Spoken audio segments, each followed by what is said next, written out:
তোমরা তো প্রায় সকলেই জানো যে আমরা সামনেই যাচ্ছি বৃন্দাবন। আর বৃন্দাবনে গিয়ে পড়ার জন্য আমি বেশ কয়েকটা জামা নিজের হাতে ডিজাইন করেছি।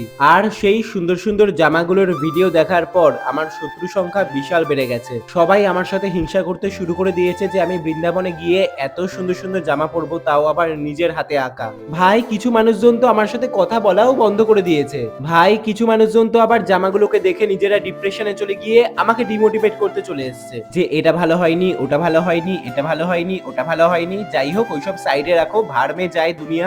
যাই হোক বৃন্দাবনের জামাগুলোকে দেখে আমার দাদা আমার কাছে বহুদিন থেকেই আবদার করছিল তার একটা জামায় কলকা করে দিতে। তো তার আবদারেই আজকে তার একটা জামায় কলকা করতে বসলাম।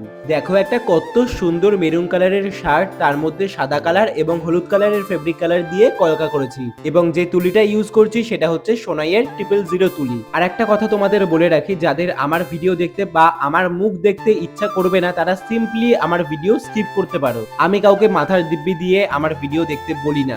এইবারে হয়তো তোমরা অনেকেই ভাবছো যে কেন এই কথাগুলো বলছি, কেন বলছি, তাহলে স্ক্রিনে একটা কমেন্ট দেখাচ্ছি দেখো। মানে কমেন্টটা দেখে তো আমি হাসবো না কাঁদবো আমি নিজেই বুঝতে পারছি না। না মানে যে এই কমেন্টটা করেছে সে হয়তো ভেবেছে আমি কোনো সিরিয়াল বা সিনেমার নায়ক বা নায়িকা। তো যে মহাপুরুষ এই কমেন্টটা করেছো তার উদ্দেশ্যে বলছি, আমি কোনো সিরিয়াল বা সিনেমার হিরো বা হিরোইন নই। আমি আমার রূপ বেচে খাই না, আমি আমার গুণ বেচে খাই। লোকে আমার ভিডিও দেখে আমার রূপ দেখার জন্য বা মুখ দেখার জন্য নয়, আমার কাজ দেখার জন্য। লোকে আমাকে ফলো করে আমার কাজ দেখার জন্য, আমার মুখ দেখার জন্য নয়। তাই ভবিষ্যতে আর এই সমস্ত কমেন্ট করে নিজেকে হাসির পাত্র করবেন না। যাই হোক বলে রাখি, আমাদের নেক্সট বেসিক টু অ্যাডভান্স 11 দিনের অফলাইনে কলকার মাস্টার ক্লাস শুরু হচ্ছে 13ই মার্চ থেকে ব্যারাকপুরে, এবং 5 দিনের কলকার ক্লাস শুরু হচ্ছে হাওড়ার বালিতে 15ই এপ্রিল থেকে। দাদার জামাটা কেমন হয়েছে অবশ্যই জানিও কিন্তু।